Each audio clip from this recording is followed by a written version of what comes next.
Graça, não é? O perdão imerecido da parte de Deus, e paz, que é a nossa reconciliação com Ele, graça e paz da parte de Deus e do nosso Senhor Jesus Cristo para todos nós nesse momento. Estamos iniciando mais uma aula do estudo da carta de Paulo aos Colossenses.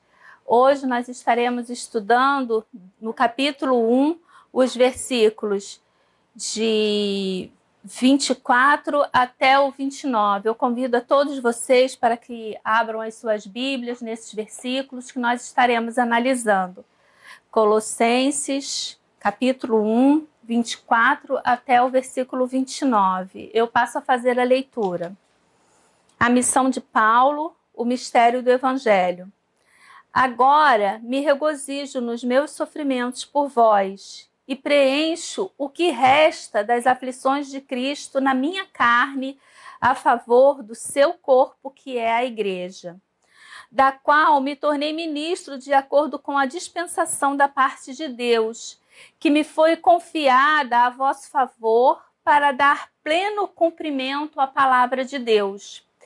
O mistério que estiver oculto dos séculos e das gerações, agora, todavia, se manifestou aos seus santos, aos quais Deus quis dar a conhecer qual seja a riqueza da glória desse ministério entre os gentios, isto é, Cristo em vós, esperança da glória, o qual nos anunciamos, advertindo a todo homem e ensinando a todo homem em toda sabedoria, a fim de que apresentemos todo homem perfeito em Deus. Para isso é que eu também me afadigo, esforçando-me o mais possível, segundo a sua eficácia que opera eficientemente em mim. Glória a Deus. Vamos estar nesse momento curvando as nossas frontes e vamos falar com Deus, pedindo a Ele que esteja nos dirigindo nesse estudo, nesse momento. Amado Deus, eterno Pai, graças te damos, Senhor, por esse momento tão gostoso, quando podemos parar as nossas atividades e estudarmos, Senhor, a Tua palavra. Ó Deus, muito obrigado pela vida do apóstolo Paulo, este homem, ó Deus, que foi usado por Ti para trazer tantos ensinamentos à Tua igreja, que trabalhou com tanto afinco, tanto amor, ó Deus.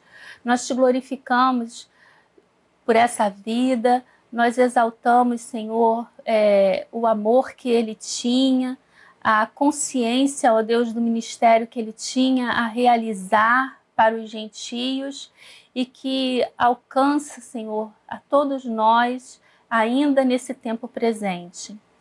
Ó Deus, nós queremos te pedir que essas instruções, essas orientações, ó Deus, a palavra que o teu servo, instruído por ti, nos dirigiu, que ela ache guarida em nossos corações. Que nós possamos, Senhor, ao estudar essas palavras, entender, Senhor, aquilo que o Senhor queria dizer por meio do teu servo e colocarmos principalmente em prática na nossa vida, no nosso dia a dia, Senhor, aquilo que precisamos. Que haja, ó Deus, através desse estudo, mudança de vida, que haja mudança de mente, mudança de comportamento, Senhor. Que nós possamos entender a extensão do amor do Teu Filho ao morrer na cruz por nós. Que nós possamos entender o ministério que o Senhor tem outorgado a cada um de nós. E que nós possamos, principalmente nesse estudo de hoje, entender o sofrimento que muitas das vezes, ó Deus, advém no ministério.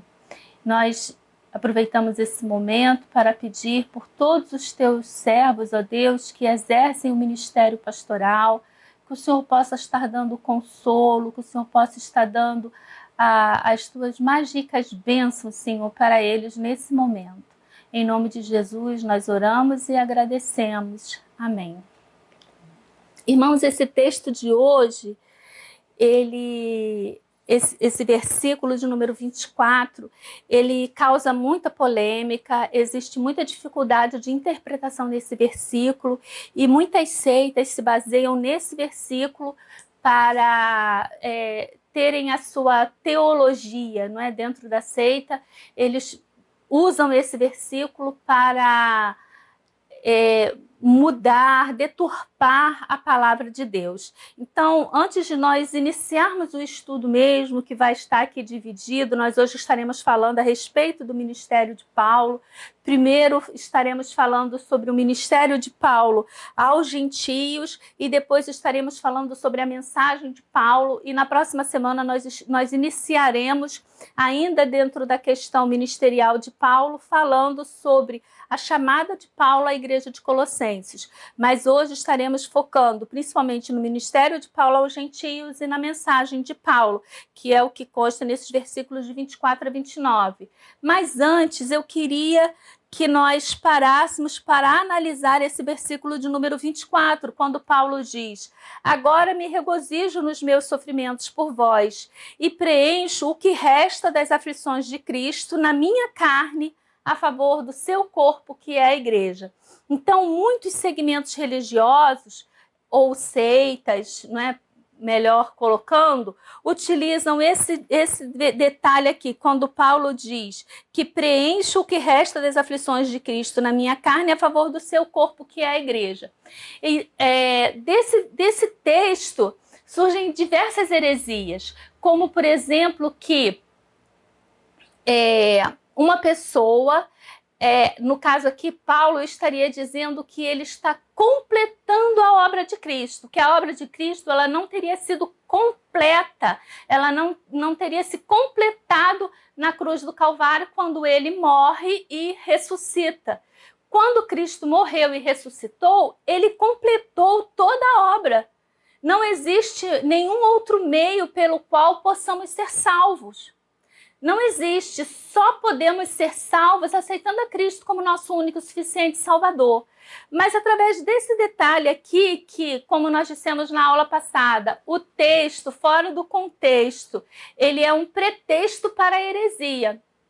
Então as pessoas usam esse pedacinho aqui, quando Paulo diz que preencho o que resta das aflições de Cristo, para dizer que a obra de Cristo não estava completa, não foi completa. Isso é uma grande heresia. E como que eles aplicam isso? Eles aplicam isso dizendo que o homem, ele, no caso Paulo, não é? Estamos aqui focando em Paulo. Então Paulo, ao sofrer por Cristo, Paulo estaria dando bônus para aqueles que não completam a sua obra.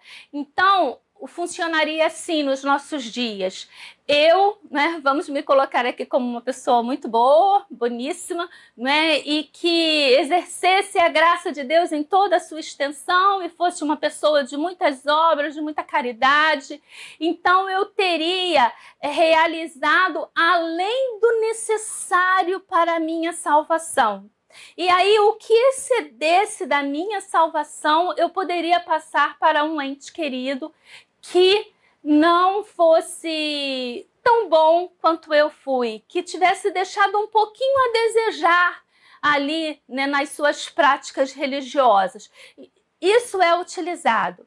Não é? Vários segmentos aí, várias seitas, eles utilizam essa atribuição. No passado, a Igreja Católica, com as suas inquisições, era uma forma de estar trabalhando isso, onde a pessoa estaria ali, então, comprando um pedacinho, através das suas indulgências, estaria ali comprando um pedacinho, não é? O seu direito a poder entrar no céu.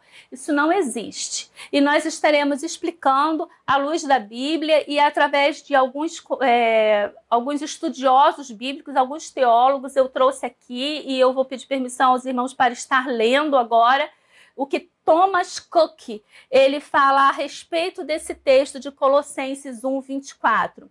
Ele vai dizer o seguinte: nada poderia estar mais longe da intenção do apóstolo, como é manifestado em todo o teor dos seus escritos. Ou seja, todos os escritos de Paulo falam ao contrário, diz que Cristo, não é a plenitude do evangelho, Cristo é a razão de ser do cristianismo. E Thomas Cook, então, ele fala, nada poderia estar mais longe, ou seja, dizer que Cristo não completou a sua obra é a coisa que está mais longe da intenção do apóstolo Paulo, como é manifestada em todo o teor de seu escrito, do que dizer que os sofrimentos de Cristo eram imperfeitos quanto à plenitude da expiação necessária para a justificativa dos crentes. Mas ele reteve profundamente em sua mente a impressão da primeira lição que teve da boca do seu Salvador, a saber, que ele foi perseguido em seus membros.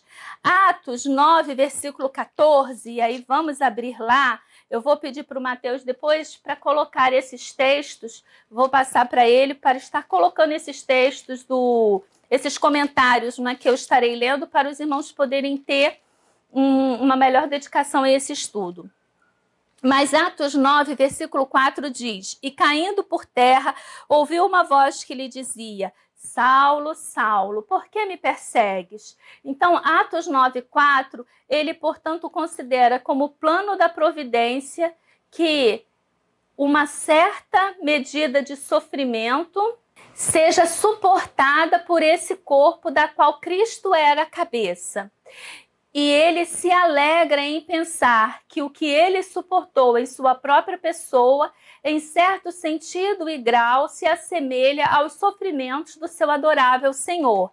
E aí ele cita aqui o texto de Efésios, que eu peço a vocês também que abram, Efésios 3, versículo 13, que diz: Portanto vos peço que não desfaleçais nas minhas tribulações por vós, pois nisso está a glória de Deus. E Filipenses 2, versículos 7 e 18, aonde Paulo fala, versículos 17 e 18. Entretanto, mesmo que seja eu oferecido por libação sobre sacrifício e serviço da vossa fé, alegro-me, e como com todos vós me congratulo. Assim, vós também, pela mesma razão, alegrai-vos e congratulai-vos comigo. O John Wesley, ele fez o seguinte comentário a respeito desse mesmo texto. Agora eu me regozijo com meus sofrimentos por você, e encho, ou seja, pelo qual eu encho, o qual está por trás dos sofrimentos de Cristo, o que resta a ser sofrido por seus membros. Estes são chamados de sofrimentos de Cristo. O que resta a ser sofrido por seus membros são chamados de sofrimentos de Cristo. Primeiro, porque o sofrimento de qualquer membro é o sofrimento do todo, e especialmente da cabeça, que fornece força, espírito, sentido e movimento a todos. Irmãos, isso é muito fácil de nós entendermos. Quando eu leio, eu fico sempre com a intenção, o pensamento de que não estão, ou que vocês não estão entendendo. E eu peço desculpa por ficar, às vezes, interrompendo a leitura para poder explicar. Mas aqui o que John Wesley está falando é que isso é bem diferente, interpretar que a obra de Cristo não foi completa é bem diferente do que o apóstolo está dizendo. Por quê? Porque Paulo, lembra que lá em Efésios, Paulo vai falar do corpo de Cristo? Lembra que em Efésios estudamos que a igreja é a eclésia, não é? É o corpo de Cristo. E agora, na carta aos Colossenses, nós estamos estudando que Cristo é a cabeça do corpo. Então, quando nós falamos que a igreja está sofrendo, o sofrimento da igreja é o sofrimento do corpo de Cristo. E se o corpo sofre alguma dor, se nós estamos com algum membro do nosso corpo doente, não é, passando por alguma necessidade, a cabeça também sofre, todo o corpo sofre. Quando nós batemos com o mindinho, não é, damos um tropeção, batemos com o dedão do pé em alguma coisa, o corpo todo não sofre? Nos impossibilita de andar direito, nos tira, às vezes, a razão para estarmos falando, né, conscientemente, porque o tempo todo você está focado naquela dor que você está sentindo.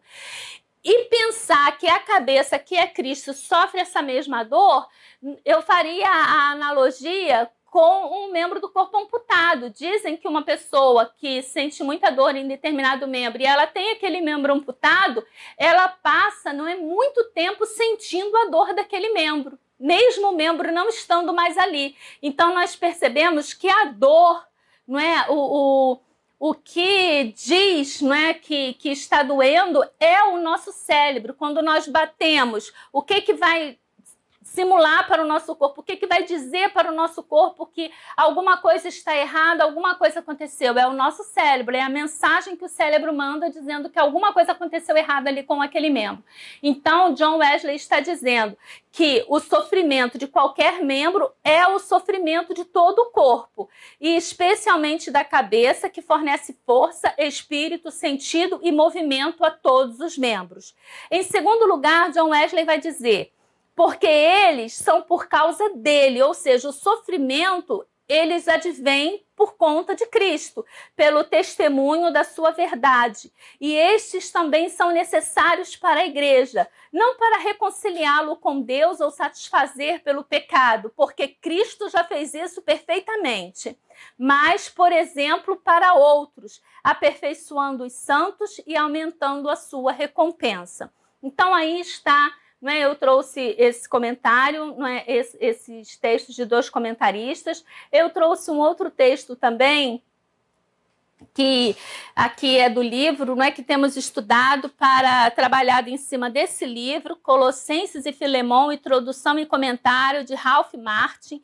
Um excelente livro, foi indicado pelo meu primo Fernando, e eu tenho utilizado ele nos nossos estudos. E aqui o Ralph, ele vai fazer o seguinte comentário: explicação do versículo 24. Quando Paulo fala do seu sofrimento, enquanto escreve a carta, ele está preso em Roma por causa de sua insistência na propagação do evangelho. No entanto, esse sofrimento não pode ser entendido como plenitude da obra de Cristo, mas são aflições que ele, Paulo e toda a igreja, como corpo de Cristo, enquanto fiel ao evangelho, sofrem. E sendo o sofrimento da igreja, é o sofrimento do próprio Cristo, já que se entende a igreja como Cristo presente na realidade, por isso a favor do seu corpo. O batismo nos conecta a Cristo, tanto no sofrimento como na salvação. Paulo entende que seu sofrimento trouxe benefício para a igreja. E aí o Ralph usa 2 referências. Primeiro, a de Efésios 3,13, que nós acabamos de ler, não é? Portanto, vos peço que não desfaleçais nas minhas tribulações por vós, pois nisso está a glória de Deus. E ele também traz o texto de 2 Coríntios 1, versículos 5 a 7.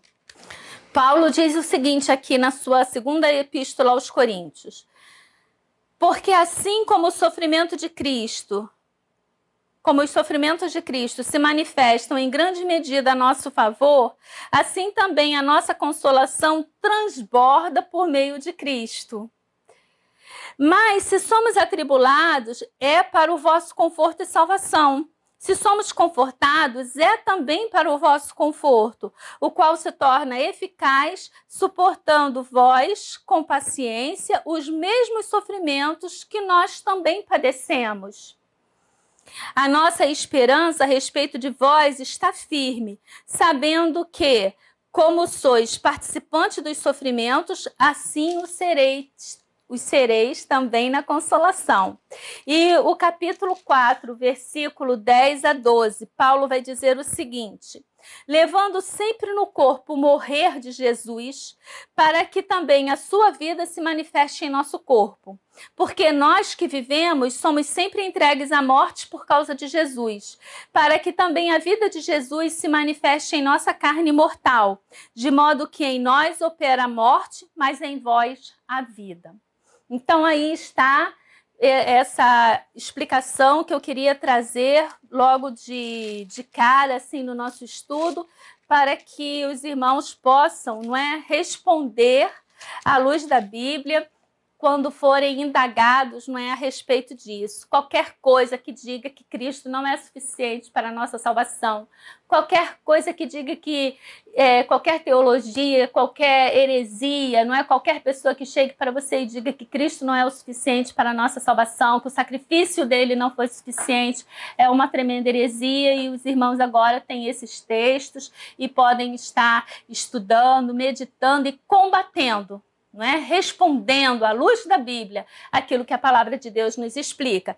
E se forem questionados com relação a esses versículos que as pessoas tiram de dentro do contexto, e agora eu vou explicar o contexto pelo qual Paulo escreveu este versículo, os irmãos também poderão responder.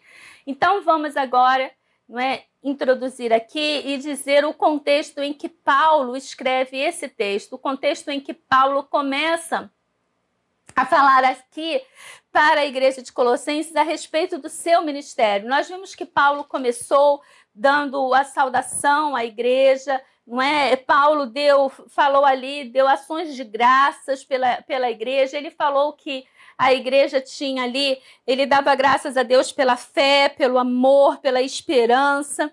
Ele depois passa a orar pelos colossenses, e quando Paulo ora, Paulo já introduz ali a teologia que ele estará tratando em sua carta. E durante todo esse tempo nós vimos que Paulo já veio combatendo algumas heresias que estavam atacando ali a igreja em Colossenses, os gnósticos estavam levando para dentro daquela igreja. Na semana passada nós estudamos sobre a excelência da obra e da pessoa de Cristo, quando Paulo vai ali, um texto lindo, né, dizer que Cristo é a imagem do Deus invisível e aquilo que Cristo realmente faz em nossas vidas, que ele nos livrou das trevas, do poder do diabo e seus anjos. Isso tudo só Cristo é quem pode fazer. E Paulo usa textos e palavras e expressões que eram muito utilizadas pelos gnósticos naquela época. Então nós vimos aqui quando ele fala, por exemplo, de tronos, soberanias. Paulo vai usar muito a palavra mistério. Paulo vai falar muito sobre sabedoria. Por quê? Tornando a lembrar aos irmãos, os gnósticos, eles diziam que a sabedoria, o pleno conhecimento era uma coisa dada para um determinado grupo, que só aquele pequeno grupo seleto, selecionado, sabe lá por quem, não é? Porque por Deus não foi, é que poderia receber essa orientação. E Paulo vai estar sempre falando aqui na carta dele que o conhecimento é para todos. A partir aqui desde o início, né, quando ele ora, Paulo já vai dizer aqui, ó, logo no versículo 9, não cessamos de orar por vós e de pedir que transbordeis do pleno conhecimento da sua vontade, em toda a sabedoria e entendimento espiritual. Quer dizer, o tempo todo Paulo vai estar ali atacando, falando, ainda que não diretamente, mas ele coloca a mensagem dele ali, sempre em tudo aquilo que ele escreve. E agora Paulo vai falar do seu ministério. O ministério de Paulo era muito atacado.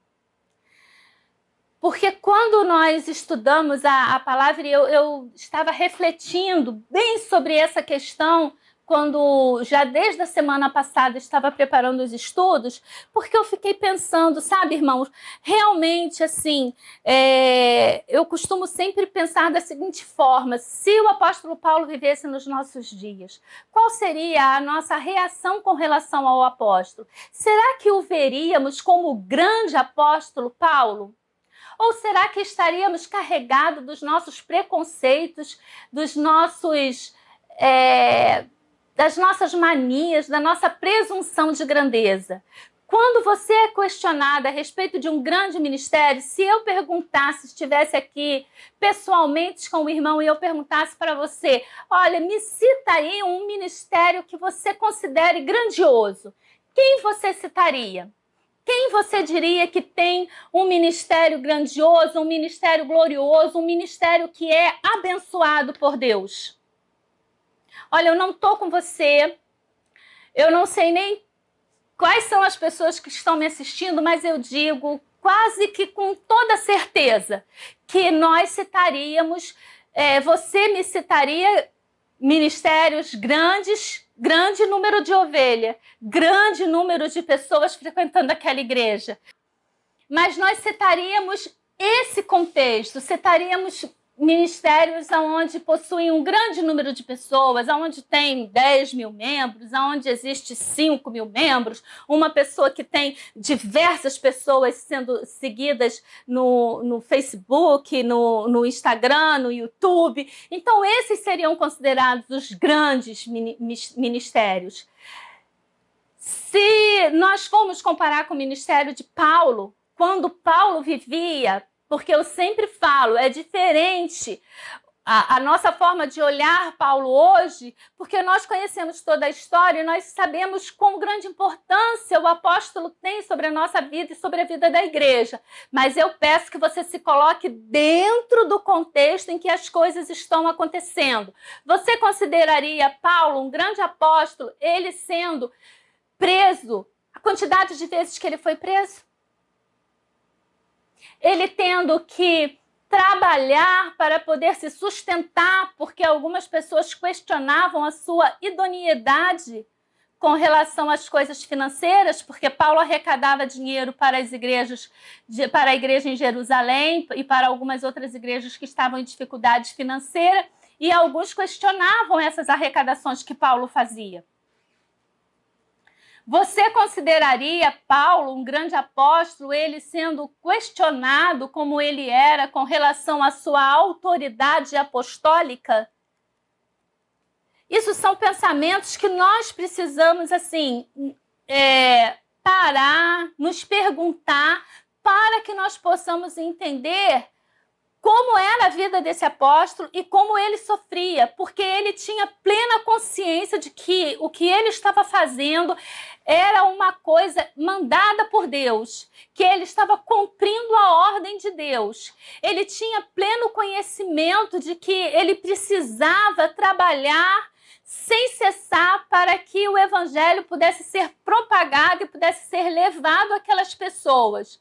E aí ele vai lá, ele funda a igreja como a igreja de Coríntios e depois algumas pessoas se infiltram dentro dessa igreja, levam teologias que não são a teologia verdadeira, a teologia dentro do segmento que Paulo levava, e aí os membros da igreja, ao invés de parar e analisar aquilo que está sendo colocado, eles param para dar ouvidos daqueles que chegavam lá se dizendo grandes sábios, grandes conhecedores da palavra de Deus.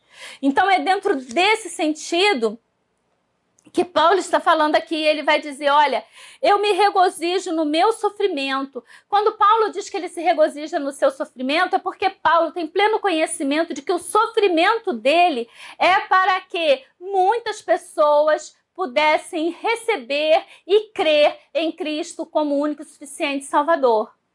Quando Paulo esteve ali na região de Éfeso, ele passou ali 3 anos de sua vida, mais ou menos ali em Éfeso, foi quando ele teve a oportunidade, muito provavelmente, de conhecer Epáfras, porque ele tinha ali um grupo de pessoas, não é, uma espécie de seminário lá da época, onde ele recebia as pessoas, e aquelas pessoas ali recebiam uma palavra, eram ali orientadas por Paulo, e depois elas eram dirigidas para determinados territórios. Por isso, os colossenses, os laodicenses, eles não conheciam Paulo pessoalmente, mas eles haviam recebido a palavra. E o que acontece quando Paulo está ali naquela região pregando? Quando Paulo esteve em Éfeso, a mensagem do evangelho foi tão bem recebida por aquelas pessoas que o culto a Diana, que era a grande deusa ali dos Efésios, ele ficou esvaziado.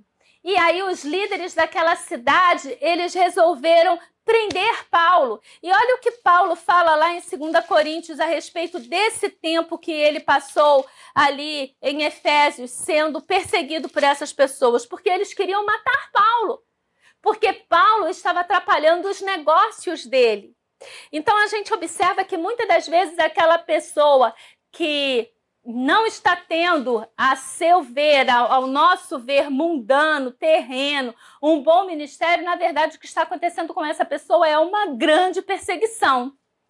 Mas Paulo vai dizer o seguinte aqui, logo Logo aqui no capítulo 1, a partir do versículo 3, Paulo vai dizer o seguinte: bendito seja o Deus e Pai do nosso Senhor Jesus Cristo, o Pai de misericórdias e Deus de toda consolação.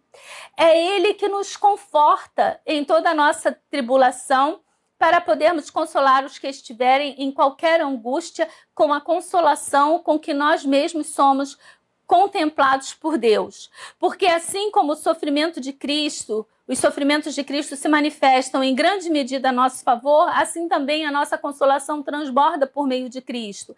Mas se somos atribulados, é para o vosso conforto e salvação. Se somos confortados, é também para o vosso conforto, o qual se torna eficaz, suportando-vos com paciência os mesmos sofrimentos que nós também padecemos. Está vendo aqui? Por que Paulo vai dizer que ele, agora eu me regozijo? Paulo está dizendo aqui, porque ele sabe que quando ele é atribulado, é para o vosso, é para o nosso conforto e salvação. Não é vosso aqui, ele está se dirigindo à igreja de Coríntios, mas nós podemos pegar. E ele vai dizer, se somos confortados, também é para o vosso próprio conforto, o qual se torna eficaz. E no versículo 7 ele continua, a nossa esperança a respeito de vós está firme, sabendo que como sois participantes dos sofrimentos, assim o sereis da consolação. Porque não queremos, irmãos, que ignoreis a natureza da tribulação que nos sobreveio na Ásia, porquanto foi acima das nossas forças, a ponto de desesperarmos até da própria vida. Contudo, já em nós mesmos tivemos a sentença de morte, para que não confiemos em nós, e sim no Deus que ressuscita os mortos. Os irmãos estão entendendo esse texto? Estão conseguindo alcançar aqui o tamanho do sofrimento que o apóstolo Paulo sofreu quando ele esteve ali, não é? Ele cita aqui a Ásia, ou seja, ali na região de Éfeso, pregando o evangelho. Ele diz que ele sofreu além do que ele podia suportar. Você consegue entender um sofrimento além daquele que você consegue suportar? Paulo está dizendo aqui que ele se desesperou até da própria vida e que ele teve sobre si a sentença de morte. E ele não morreu. E ele diz aqui, olha, para que não confiemos em nós, e sim no Deus que ressuscita os mortos. Por essa causa, né, para que a mensagem pudesse chegar até os colossenses que Paulo havia sofrido. Mas agora Paulo não está aqui dizendo para aquela igreja, eu sofri por vocês e vocês estão aí dando ideia para outros mestres. Não, Paulo vai dizer, olha, eu me regozijo nos meus sofrimentos por vós e preencho o que resta das aflições de Cristo na minha carne a favor do seu corpo, que é a igreja. Porque Paulo entende que todo aquele que se dispõe a seguir, a servir ao Deus único e verdadeiro e a cumprir aquilo que Cristo, né, a levar a mensagem de Cristo conhecida a todos, essa é uma pessoa que com certeza ela vai sofrer. E isso é uma mensagem que está muito errada dentro das cabeças, dentro de nossas igrejas hoje em dia. Porque a gente acha sempre o contrário, que do momento que eu aceito a Cristo, minha vida vai passar a ser um mar de rosa. Essa é a mensagem que nos é dada. E não é, irmãos. Nós não vemos isso na Bíblia. Nós não vemos isso no Novo Testamento. Quando nós pegamos o Antigo Testamento, nós vamos ver um pastor de ovelha que vira rei. Nós vamos ver nômades que vira pai de uma grande nação, nós vamos ver coisas assim acontecendo, milagres. Mas aqui dentro do Novo Testamento, o contexto é outro. Nós vamos ver uma pessoa que tinha uma posição como a de Paulo, um estudioso, um homem que dentro da sua cultura era com certeza um dos mais cultos, um dos mais estudados, ser perseguido, ser obrigado a fazer tenda para se sustentar, viver sendo açoitado, viver em cadeias. É esse o contexto dentro do Novo Testamento. E nós não podemos estranhar, porque parece até que não lemos os evangelhos. Dentro do evangelho nós vemos um Deus que se faz homem para habitar entre nós, ele larga, ele deixa a grandeza celeste, ele deixa ali os anjos que o serviam, ele deixa a presença do Pai, e ele se humilha, ele se faz homem para viver no nosso meio, e aqui no nosso meio ele nasce de forma humilde numa manjedoura. Onde está a riqueza? Ele vai ali pregar para as pessoas, ele vai ser injuriado, ele vai ser amaldiçoado, vão desejar ali que ele morra e eles vão levá-lo até a cruz. A forma mais humilhante de morte que existia na época. E isso tudo ele fez por amor a nós. Então, como que nós não podemos entender o sofrimento dentro do cristianismo? E se nós pararmos, irmãos, para analisar por que tem que acontecer dessa forma? Por que uma pessoa, quando ela se dispõe a pregar o evangelho, ela é tão atacada? Porque ela está pregando o evangelho. Porque ela está levando a palavra que liberta. E o rei das trevas, ele não está sossegado, ele não está dormindo. Satanás não está dormindo. E ele procura atacar aqueles que estão ali fazendo com que a palavra de Deus de fato se expanda, com que a palavra de Deus alcance as pessoas perdidas. São esses que Satanás vai tentar atacar. Por isso que as pessoas são perseguidas, por isso que são atribulados, por isso que ficam doentes, não é? E quando eu estava analisando essa parte aqui, que é uma parte muito polêmica, é muito complicado, não é, de estarmos fazendo entender isso, fazendo os irmãos entender isso dentro do contexto aqui, não é, de todo o texto e daquilo que Paulo de fato nos queria dizer, nos queria trazer. Eu lembrei de uma situação que talvez, não é, eu não sei, muitos irmãos não tenham se atentado. No domingo passado eu preguei na igreja e eu preguei ali sobre fazendo uma comparação entre o milagre que Jesus fez ali em Betesda, né, no tanque de Betesda, e o milagre que Jesus fez em Genezaré. E quando eu estava vendo o texto, eu observei que das duas vezes que a Bíblia relata que Jesus esteve na região de Decápolis, nas duas vezes que ele esteve na região de Decápolis, uma para libertar o endemoniado gadareno, e dessa vez que ele vai a Genezaré e ele cura ali aquelas pessoas, antes dele chegar, ele passa por uma tempestade. A primeira tempestade, ele está dentro do barco, quando ele está indo ali para libertar um endemoniado gadareno. E a segunda vez é Jesus, aquela passagem de Jesus andando sobre o mar, os discípulos estão ali, não é, desesperados no meio da tempestade. E aí a gente pode ver, são as hostes malignas se levantando, querendo impedir que eles chegassem àquela região. Porque muitas pessoas seriam salvas, muitas pessoas seriam libertas, uma região oprimida e que precisava da palavra. Então nós podemos observar a forma como existe sempre essa luta. E aí eu chegaria até, os irmãos não levem a sério o que eu vou falar agora, não é? Mas se a gente não está passando por nenhum sofrimento, temos que parar, dar um passo atrás e analisar a nossa vida e o nosso ministério. Porque que ministério é esse que não tem sofrimento? Que ministério é esse que está só no mar de rosas? E se você está cedendo ao sofrimento e querendo desistir, eu digo para você, ô meu rapaz, cadê o teu chamado? Cadê o teu chamado? Quando somos chamados a participar das aflições de Cristo. É isso que Paulo está dizendo aqui. Se o próprio Cristo foi tentado, não é, viveu em forma humilhante se comparado com o seu status no céu, como que nós queremos ter só grandezas no ministério? Riquezas, reconhecimento. Esse é um grande problema. Essa é uma grande tentação. E aí nós podemos até perceber que Jesus foi tentado com relação a isso. Quando Satanás diz, olha, se você se prostrar diante de mim, todos os reinos, né, todos os reis te adorarão. Jesus foi tentado com relação a isso. E nós somos tentados com relação a isso constantemente, porque queremos reconhecimento, queremos honra e por aí vai. Mas vamos adiante.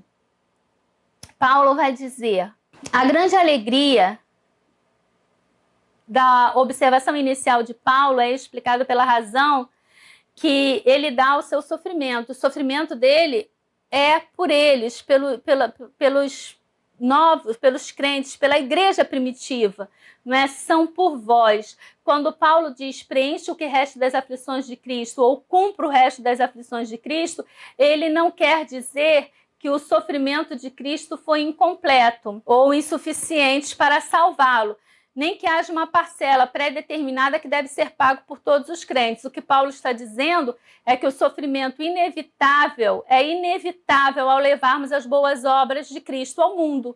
O sofrimento é inevitável. O apóstolo menciona as aflições de Cristo porque todos os cristãos estão relacionados a ele. Todos nós estamos relacionados a Cristo. Quando sofremos, Cristo sofre conosco. Mas esse sofrimento pode ser suportado alegremente porque ele transforma vidas e leva pessoas ao reino de Deus. Né? Amém. O versículo 25, Paulo diz: da qual me tornei ministro de acordo com a dispensação da parte de Deus, que me foi confiada a vosso favor para dar pleno cumprimento da palavra de Deus. O que Paulo está dizendo aqui? Na comunidade gentia, Paulo era conhecido como ministro. E a palavra aqui neste versículo é traduzida como dispensação, é o termo oikonomia, no grego. O sentido que Paulo emprega o termo tem a ver com a missão que ele recebeu de mordomo da casa do Senhor. Não é ele que instituiu esse cargo para si mesmo.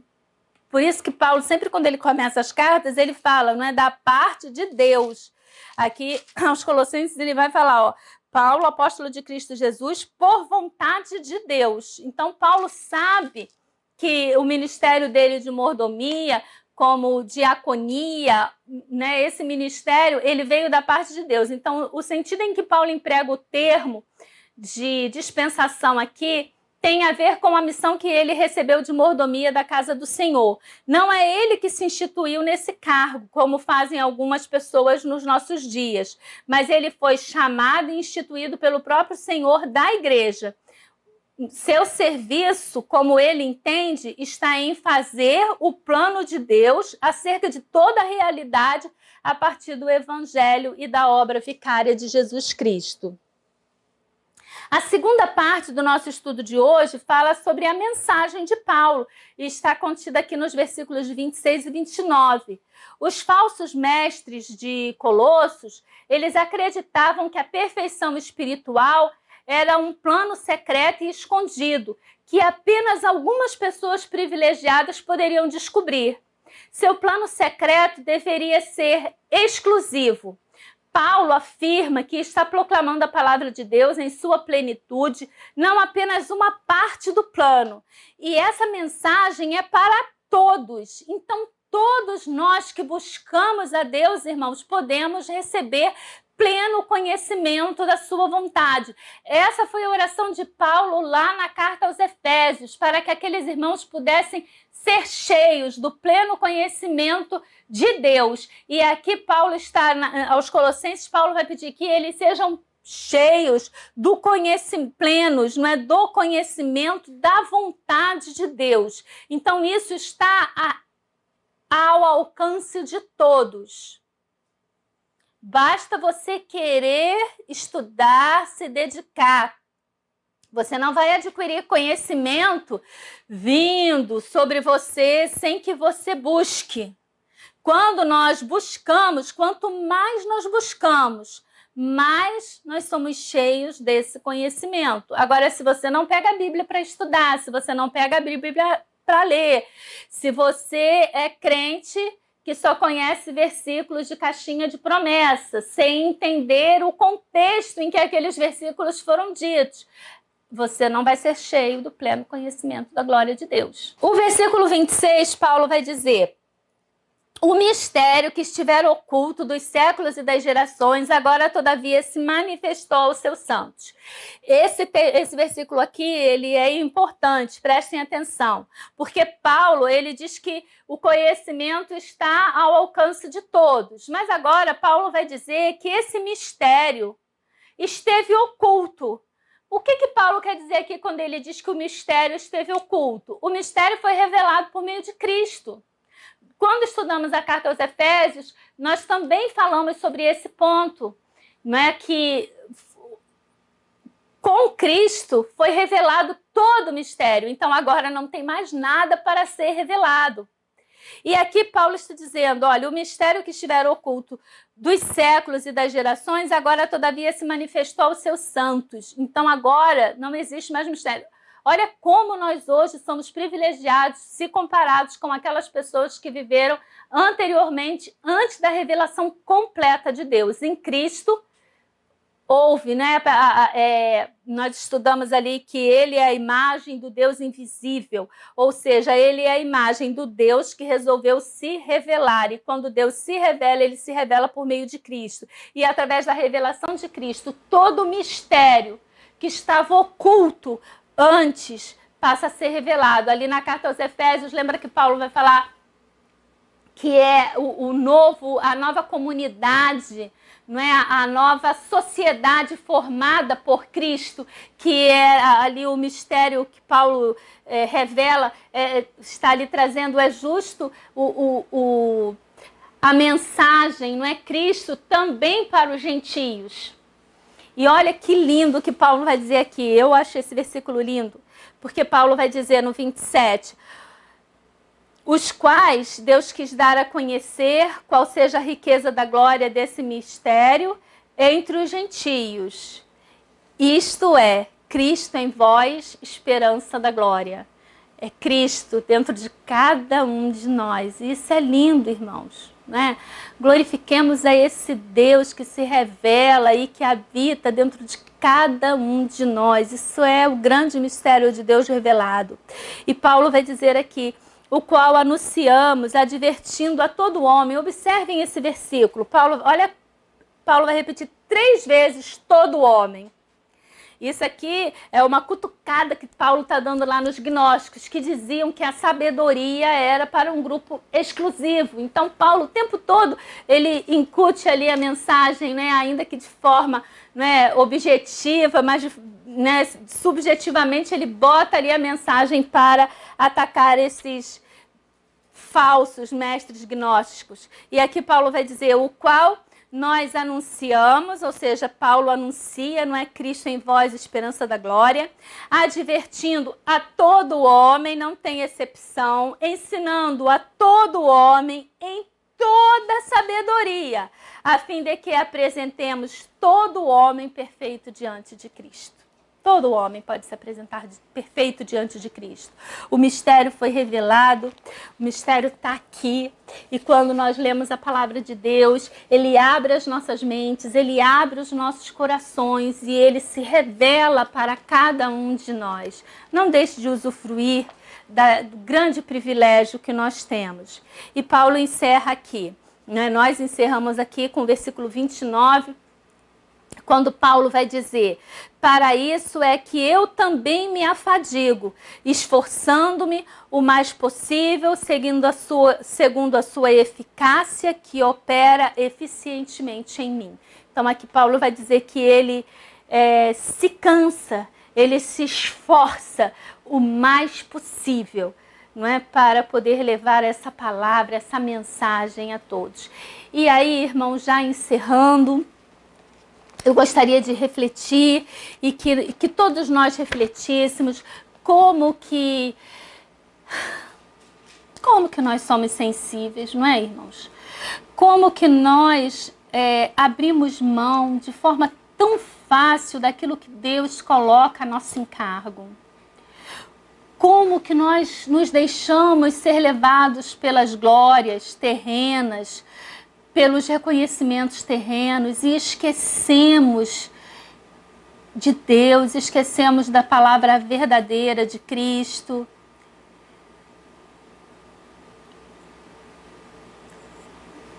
Qualquer coisa, qualquer palavra maldita, maldita no sentido de mal colocada, né, para nós, qualquer ziquezira lá com uma irmãzinha, né, no grupo de oração, qualquer palavrinha mal entendida, e aí o irmão vai embora, larga o culto, o irmão diz que vai largar todos os seus cargos. E aí eu pergunto, onde está o nosso chamado? Quando nós comparamos com a vida de Paulo, com tudo aquilo que Paulo largou, a forma como ele, né, se abdicou, o próprio Cristo, largando, deixando os céus e vindo aqui para poder se revelar a nós. E como que nós podemos retribuir dessa forma? Porque quando eu brigo com o meu irmão, e isso lá na carta aos Efésios nós trabalhamos bastante ali, porque Paulo falava o quê? Que nós tínhamos que estar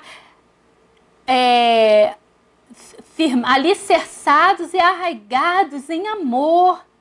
Se nós não permitirmos que o amor de Cristo nos transforme a ponto de podermos suportarmos uns aos outros, irmãos, quem perde é o Evangelho, quem perde é a palavra, porque enquanto nós perdemos tempo em problemáticas internas, em coisa de cunho pessoal, nós deixamos de levar a palavra às pessoas que ainda não têm. Quantos pastores perdendo tempo em assembleias, resolvendo probleminhas de irmão com irmão, porque o irmão disse, porque o irmão fez, porque aconteceu, e aí a gente perde dias e dias tratando aquelas coisas ali e deixamos de levar a palavra de Deus. Que nós possamos ser sábios, que nós possamos estar realmente alicerçados no amor de Cristo e que nós possamos sempre buscar. Hoje de manhã eu até estava falando isso com meu esposo, não é? Que o autoconhecimento, o domínio próprio, como isso é importante, porque quando eu possuo o domínio próprio, não é que eu não vou ficar zangada, não. A gente fica zangado sim, a gente fica muito enraivado com muitas coisas, mas se eu tenho domínio próprio, eu consigo me controlar. Eu consigo analisar de forma fria aquilo que está acontecendo para não dar uma resposta que vai colocar mais lenha naquela fogueira. Isso é se deixar dominar pelo Espírito Santo. Não é fácil, e aí eu sempre digo, a gente sobe 3, 4, 5 degraus, e quando a gente vê, a gente desce 10 em algumas situações, mas o Espírito Santo vai lá e nos puxa e nos traz novamente para que nós não venhamos a desistir da nossa caminhada. Não é fácil, ninguém disse que ia ser fácil, quem disse que ia ser fácil mentiu para você. É difícil, mas vale a pena, vale muito a pena. Que o Senhor possa estar tocando em seus corações, falando, completando a mensagem que eu não tive condição de completar e que nós possamos ser transformados por esse amor de Cristo e possamos entender a sua obra em toda a sua plenitude. Amém.